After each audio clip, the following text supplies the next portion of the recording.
So I think it's kind of cool when you have two people on the same show whose teams are rivals. Thus, you get the show, a show divided, and both teams win on the previous Sunday. Who are we talking about? Well, it's a show divided. It's your boy Willie Epteen Jr. and of course Teshia C. Hashtag Chiefs Kingdom. Teshia, what's going down? Oh, it's a good week. Any week you can, you know, win against Brady, that pretty much sets a good precedent.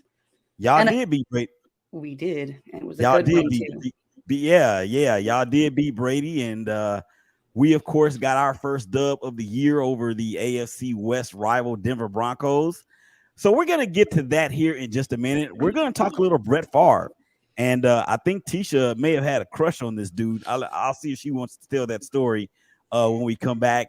We're gonna talk about the last game of both teams. We're gonna do the hashtag look ahead because there is a game on Monday night that features the Chiefs and the Raiders live in Kansas City at Arrowhead Gehan Field, and we're gonna have a wager. And I'm really not feeling too good about the wager, but we're gonna go ahead and do it anyway. So you already know what we got to do, man. You already know what it is. So without further ado, let us go and get it. Here we go. Right about now, you're about to be possessed by the sounds. 2-6 shit.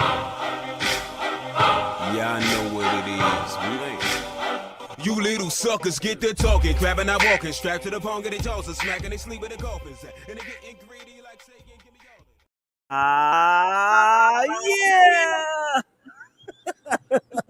Once again, it is back on live, loud, and in color. Willie Epteen Jr., Teshia C., a show divided, powered by the Shakeback Media Group, and being presented by for the first time, by the Sports Empire Network. Yes, we have partnered with those guys out of East Texas. So we are now on many of their platforms. We thank them for the opportunity for allowing us to be a part of this. Looking for a long, grown, strong partnership with those fellas and ladies. So let's go out here and get this whole thing, man, because it is going down. Okay, Teshia, where you want to first? You want to start with the rematch that was at Raymond James Stadium, the big tugboat down there in Tampa after Hurricane Ian sat down. Our hearts and prayers continue to go out to the people of Southwest Florida. Wherever Amen. happened down there. We wish you a speedy recovery in your efforts to clean up, and we pray that anyone that was hurt that they be healed quickly and expeditiously in the name of Jesus. But let's get back to the football field. So it was going down. It went down on Sunday night football. The Chiefs. It really wasn't even that close. What was the final score? 38-17 or something like that? 41 to 31. 41-31. Oh, 38-17 must have been the show at Yeah, I halftime. think so. Yeah. Something like that. So, Patrick Mahomes, your quarterback, your thoughts, your feelings, your opinion, your whatever for how the Chiefs performed, particularly on offense against a Tampa Bay led, a Tom Brady led Tampa Bay Buccaneers team. Oh my goodness. Honestly, it was one of the more beautiful games I've watched lately. I mean, those boys were having some fun. Did you catch the part where out of all of the touchdowns, not a single one went to a wide receiver? He was throwing all over. And Kelsey got a good touchdown, a just true to fashion pile in the end zone. That one was awesome. I think he needed that. They were having fun. They were jumping around. I mean, it was just overall a good game.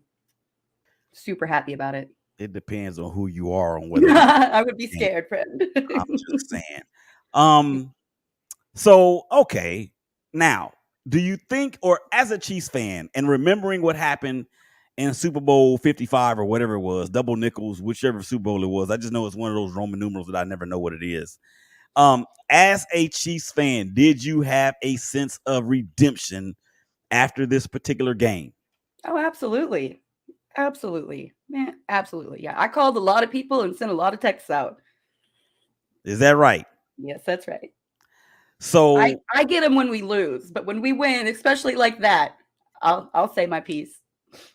well, I mean, and that's the way it's supposed to be, right? I mean, I don't have a problem with it.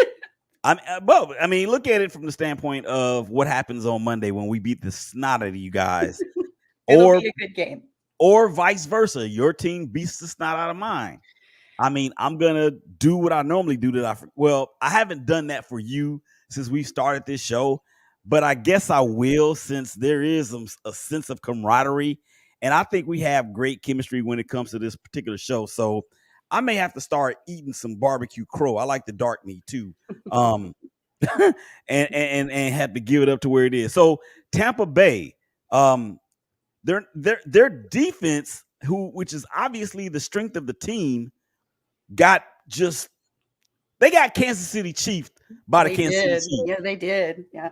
What was it about the defense from Kansas City though that struck a chord with you in terms of how well they played and did just enough to hold off Brady and those boys? I mean, it's got to come back to a lot of this was a redemption game. I think a lot of the heart and soul. But in saying that, we have a lot of new people as well. So I don't know. I think they just kind of came together and balled out. I mean, well, clearly they did.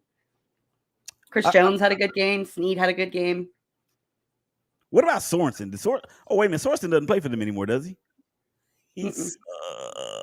He sucks. He sucks. I always like going to a game and seeing someone with a Sorensen jersey on and just thinking, man, they paid money for that. Oh. Yeah. I think he's in New Orleans, right? He is, yeah. Yeah. With Matthew, yeah. Yeah. Okay, so the Chiefs, I mean, it's not the victory that they wanted. I mean, they would have much rather had the victory in Tampa Bay the last time they were there. But I think the Chiefs established themselves again as at least the number 2 team in the AFC. Yeah, here to play. Oh. We're here to win. We needed it after the loss. I mean, all around, it was good. I think we're going to have a really good week next week too. Sorry to say, but no, we're not going to go there yet. I'm not going to let you. Okay, so this is the thing. After coming off a loss against the Colts, and the Colts who wound up losing to the Titans yet again, Matt Ryan is clearly not the dude in Indianapolis, but coming off of a loss in which they only scored 17 points. And I am of the opinion, Teshia, and you may be able to beg to differ, I'm not sure, but I am of the opinion that the Tampa Bay Buccaneer defense is a little bit better than the Colts defense. I would say so. Yeah, and I don't really know what happened with the Buccaneers. I mean, the way that one play that Patrick Mahomes did down on the goal line or near the goal line when Devin White missed a tackle, and then it looks like he was going to try to dive for the end zone. And then who was it? Clyde Edwards-Helaire kind of breaks free at the end, and he tosses it to him like a beanbag. I mean, stuff like that. There should have been a flag on that play. Unnecessary roughness, number 15. I mean, something. I'll give you that one. That was Mahomes' magic. I mean, that's what it's all about, though. It really is. I think that without having so much pressure to throw it to Hill, Hardman, we have all of these options out here now that are valid. I think it's going to be an interesting year. I think they needed to play that game. I think he did to know he could. So now he knows. Well, a lot of people are saying that Mahomes is the early season favorite for MVP. I don't know if I'm ready to go there yet because it's really love. Yeah, well, not that it's too early. I mean, we can always assess these things. They're just game to game like everything else. But I love what Jalen Hurts is doing for Philadelphia. I mean, the way that he has improved his game is nothing short of remarkable. Absolutely. And then, of course, Kansas City, they've got the Yoda, a head coach. I think Bart Scott from ESPN calls him the Walrus. And I think I know why. I did not laugh at that. Yeah, you did. Yeah, you did. I'm picking up the phone and I'm calling Kansas City and I'm telling.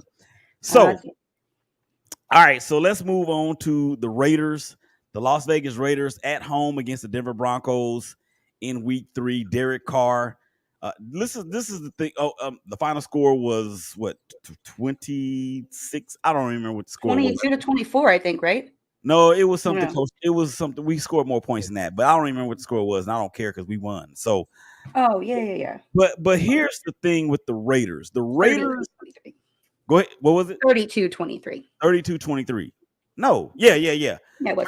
Here's the thing with the Raiders. In this game, they did what they needed to do and should have been doing all year. And Josh McDaniels, who we know loves to have the ball thrown all over the place, especially when you have Tom Terrific as your quarterback for 2,603 years, right? But the balance that the Raiders showed offensively with Carr only throwing something like 30 passes, Josh Jacobs runs for over 100 yards. He gets his career high, has a running touchdown as well. No turnovers from the offense. The defense came up big and scored their first touchdown in 3 years. Can you believe that? And we were able to stop the run and keep Russell from cooking, aside from a couple of big throws that came there towards the end. But the Raiders, to me, this is the first game all year that the Raiders have put together a complete game. And unfortunately for the Broncos, their terrific young running back Javonte Williams tore his ACL and his LCL, so he's obviously going to be out for the year. Russell Wilson. I mean, I think we're starting to find out that in Seattle all those years, it really was the defense in Marshawn Lynch and not so much Russell Wilson. I agree. You agree? I agree. How can you agree with me on that? I just do. When Russell moved over to the division, I said, "Hey, we get to beat him twice now." So I've never been that sold on Russell Wilson. Come on. And a lot of people haven't. Not that he's not a stand-up guy, I'm sure, but on the field, I think he's just a tiny bit overrated. I'm going to get some hate for that. Sorry, but I've always felt that way. Say it for the people in the back with earplugs on. I said I think he's always been just a tiny bit overrated. Just a tiny bit. Well, I don't know about how overrated he is or isn't. I do know that up until last year, he had never had a losing record as a starting quarterback in this league. And last year when he was in Seattle, he was, of course, hurt for a great part of the year. And the team around him sucked anyway. So anyway, back to the Raiders. The Raiders get off the schneid, get the victory over an in-division rival. Max Crosby on defense was a beast. He had 2 sacks on Russell, some timely sacks too. Like I said, the defense scored a touchdown for the first time in 3 years. You know what the only thing bad about this game that I saw is the fact that our kicker, who to me is the best kicker in the world, actually missed an extra point. Yeah, that's never good. Yeah. And I will give kudos to Josh McDaniels in regard to this. The Raiders have not committed nearly as many penalties as we used to under prior regimes. So I love that part about us and his coaching philosophy or whatnot. So, okay. So we have a game that's coming up on October the what? Was it the 15th? No, it's October the 10th. 10th. Monday Night Football. Live, Kansas City, Missouri. Under the bright lights of Arrowhead Stadium. The stadium we know will be rocking. They say it's one of the toughest venues, not just in football, but in all of sports. Teshia, I know you said you were going to try to get there. Are you going to be able to make it? No, I'm not. Oh, unfortunately. Okay, so they're always fun. Hey, Arrowhead or GEHA, it's always loud, but man, at a Raiders game, it's something else.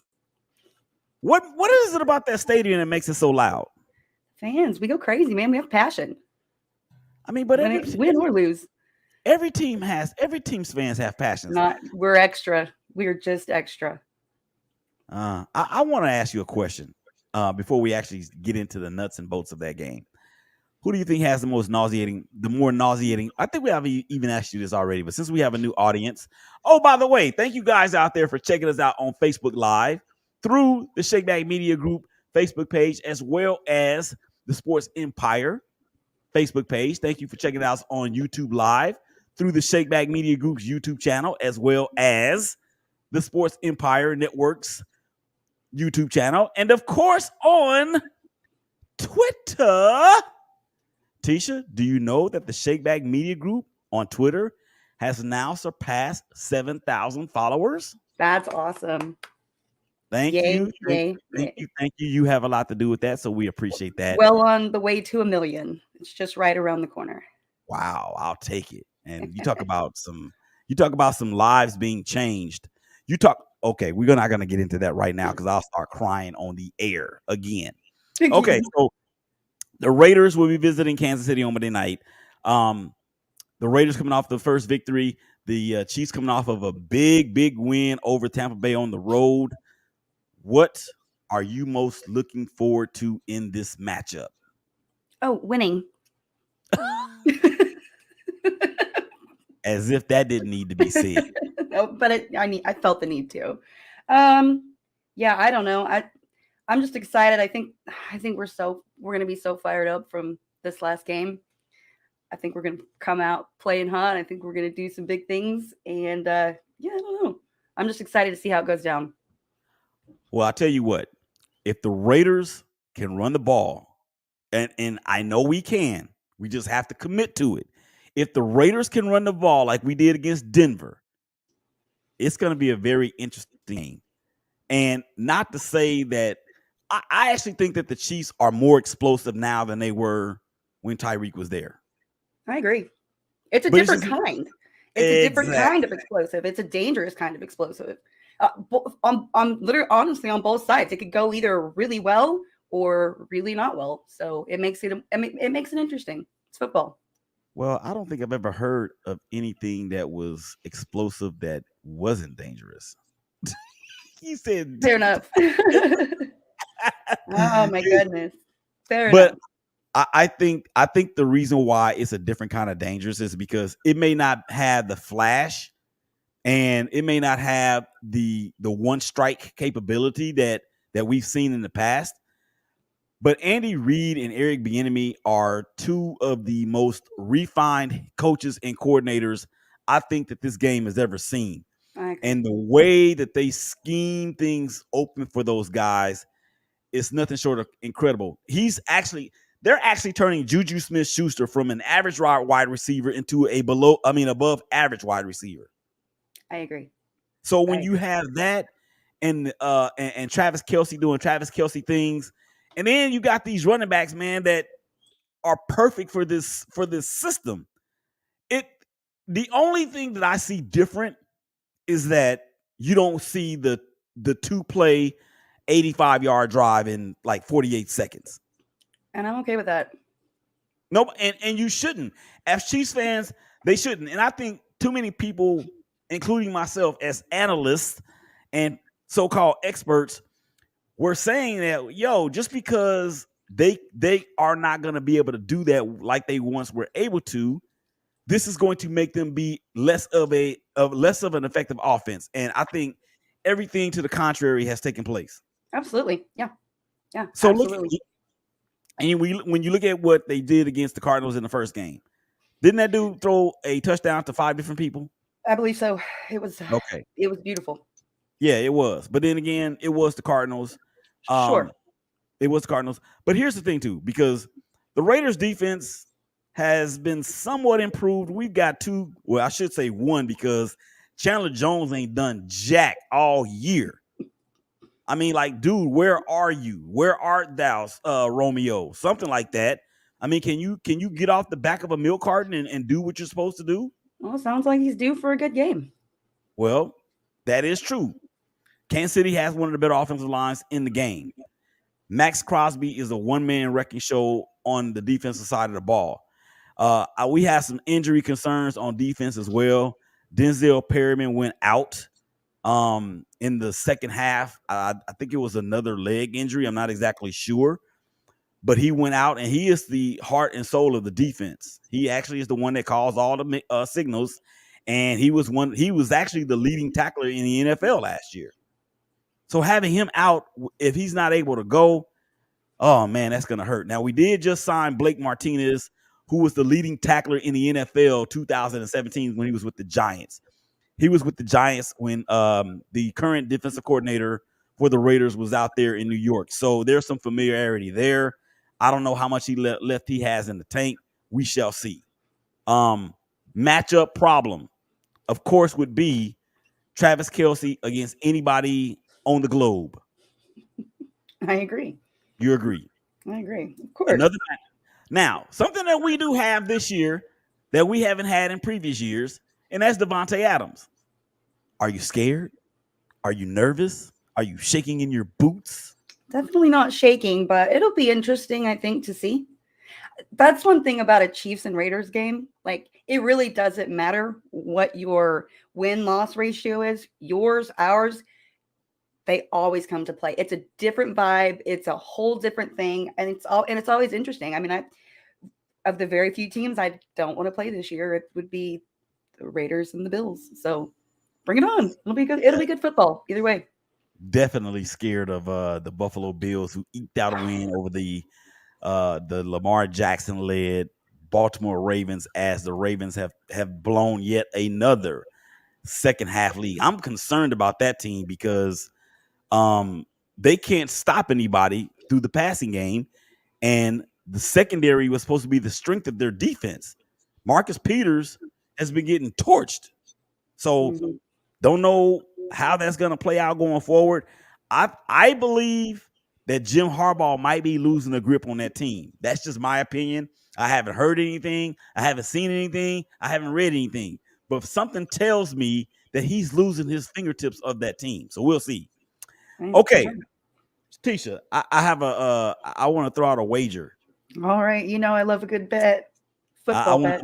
I want to throw out a wager. I'm not wearing a Kansas City Chiefs jersey. Okay. Draw the line there. Yeah, but because it'd be Kelce for sure. Yeah, well, I might have to. Oh my gosh, I'll go get a Jamal Charles. No, I'll go get a Priest Holmes jersey before I get a Travis Kelce jersey. I actually did like Priest Holmes, but so let's throw out a wager. Now are we doing straight up or are we using the line? I think straight up, good old fashioned. Did you win or did you lose? Okay, so we'll do did you win? Okay, so if the Raiders win in Kansas City on Monday night, you will have to wear a Raider hat until every episode until we play you guys again later in the year. That's let's go. All right, and that goes. Oh, well, hold on. You better tell me what the and is. Go ahead. I'm gonna let you go ahead and throw out the other part of it. Go ahead. No, I was just gonna say, does this work both ways? It works exactly both ways. Oh, I see. Okay. Yeah. So what's the rest of it though? Hold on. Huh? Finish unpacking your statement. What was the and in there? Well, I was just gonna say, and I'll do the same thing. Now, okay. I will wear a Kansas City Chiefs hat every episode of A Show Divided right here on the Shake Back Media Group, and of course the Sports Empire Network. Or let me make sure I say that right, because I don't want to get fired from those people because I can't remember their name. Sports Empire Network. So until every episode of The Show Divided, until the Chiefs and the Raiders play again in Vegas, if the Raiders win, Teshia will wear a Raider hat until that point. If the Chiefs win, Teshia will wear a Raiders hat. No, I'm just joking. No. I tried to squeeze suicide. I know. By you. So I'll wear a Chiefs hat every episode until the second meeting of the year. I'm not going to ask you for a prediction. Say it again. Go ahead. I have just the one in mind. Just the one in mind? I have just the hat in mind. Are you picking it or am I picking it? You can pick it, and if I can find it, I'll go and get it. Sounds good. Yeah, I'll go and get it. Or if you have a hat there that you want to ship to me, I could do that too, and vice versa. Sounds good. So we can discuss that after the game. Since the game is on Monday night, the show will be back on next Tuesday. We can discuss it before we actually come back on the air next Tuesday. Okay.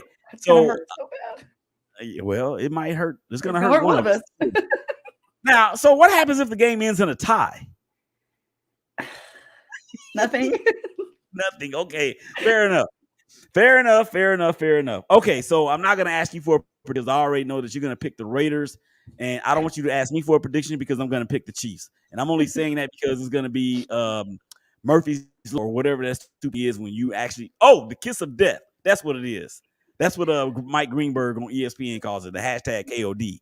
So I'm gonna pick the Raiders. The score will be 38 to not 38. The score will be 31 to 27.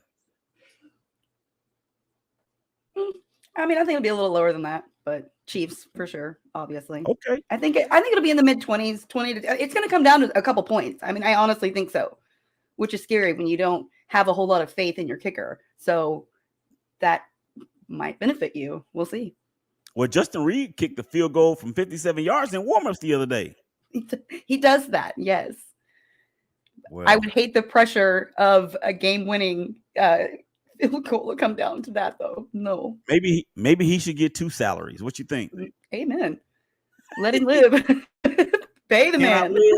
Can I live? Oh, that's Jay-Z. Okay. All right. So let's move on. We're gonna end the show by talking about Brett Favre. Is there a story you want to tell about Brett Favre, Teshia? I have a story about that.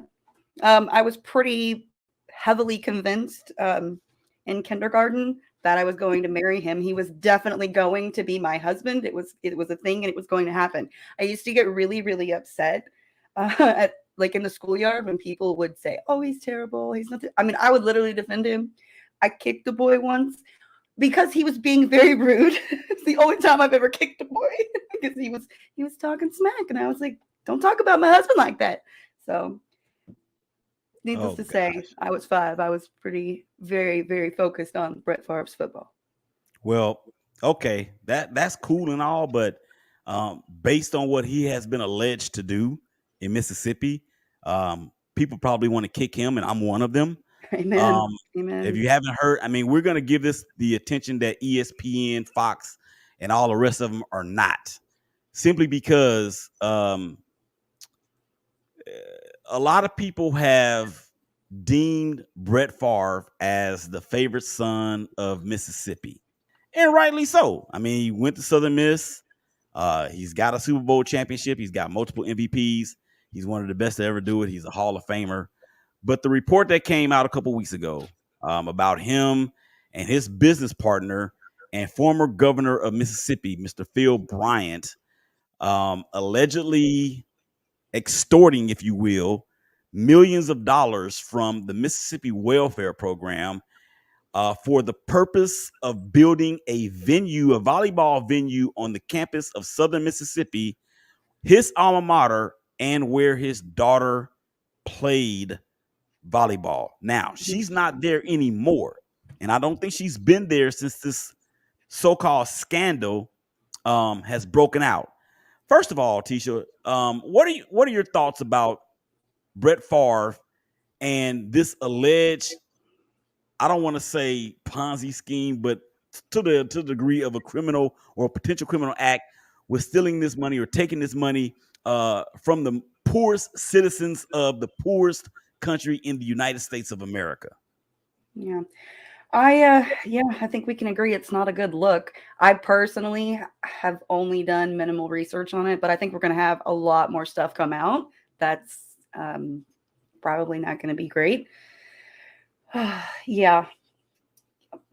I don't like it. It's a really good thing I didn't marry him. Well, I mean, he has not been charged with the crime. Right. Correct. Okay?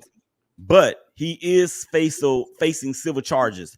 And as a matter of fact, as of today, there's a report out there that he hired former President Donald Trump's former attorney, Eric Hirschman, as his lead counsel.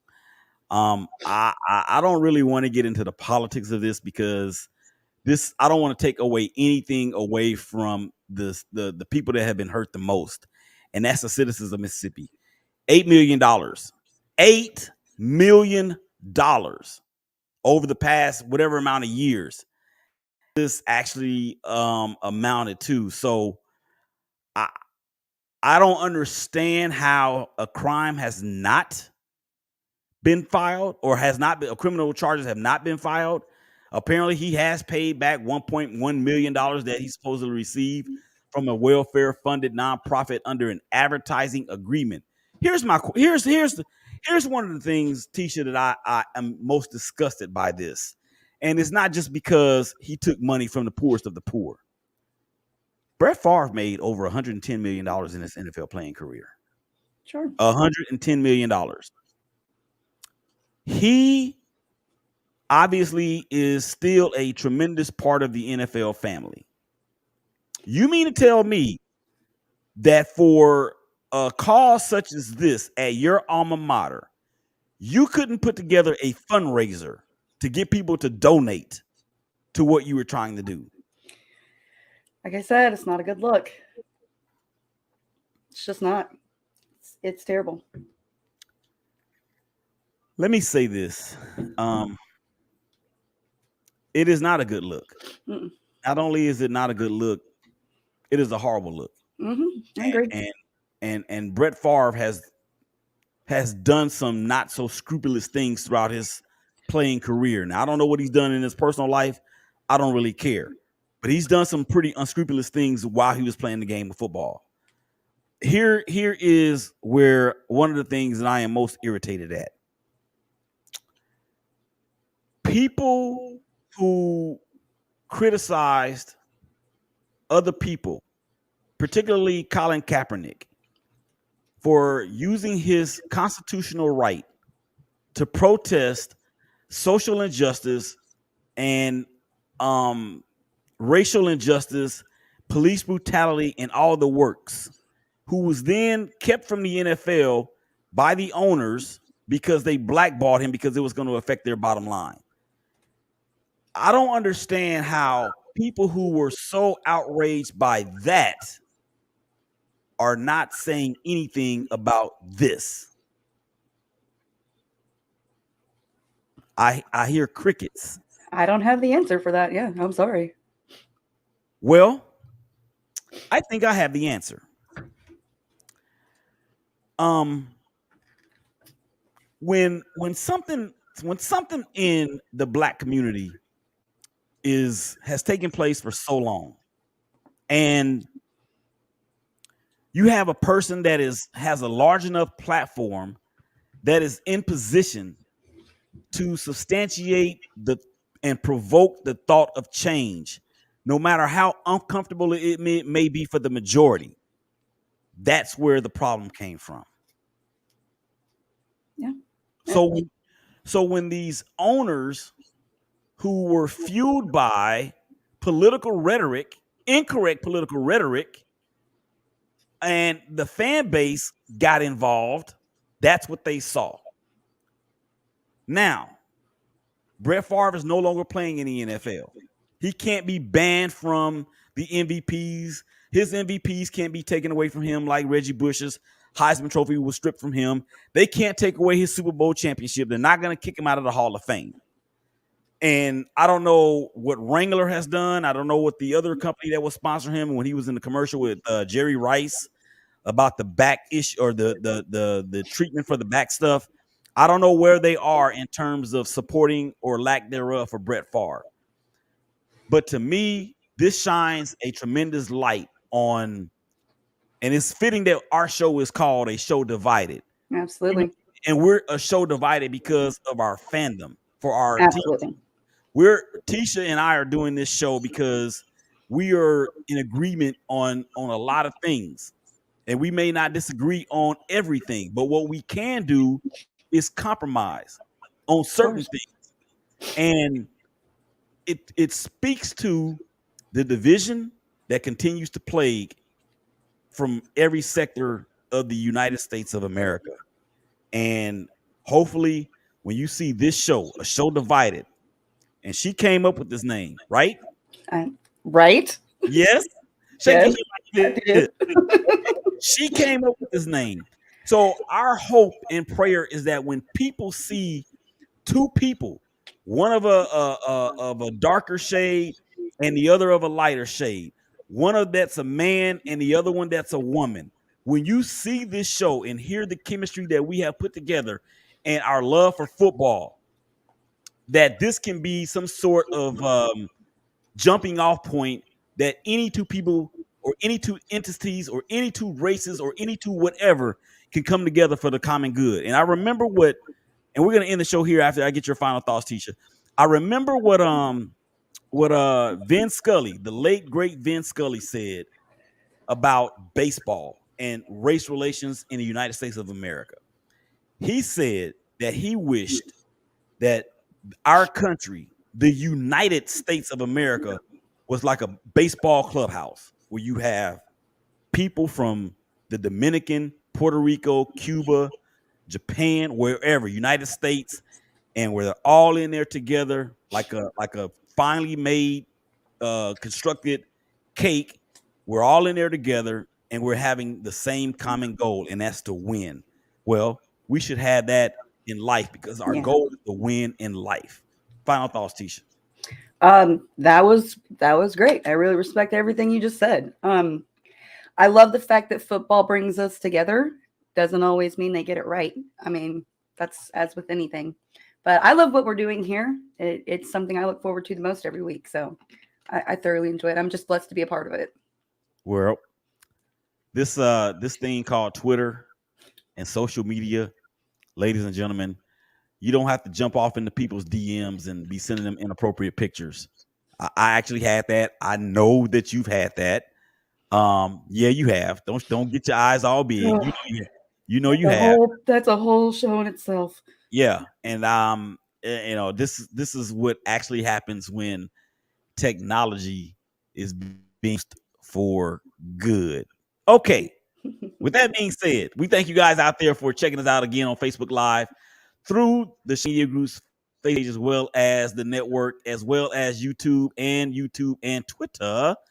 This show will be going immediately to iTunes, Google Podcasts, as well as Spotify or wherever you get your podcast materials. So we're going to get up out of here. Teshia, you ready to go? Let's go. Let's go. Go Chiefs. Go Chiefs. Go Chiefs. Whatever. For Teshia C, she is hashtag Chiefs Kingdom. For Willie Epstein Jr., I am hashtag Raider Nation. Y'all take care of each other. Y'all hug each other. Y'all love each other. Love each other. All right. It's going to be all right. And we will talk to y'all again real soon. Peace. We out.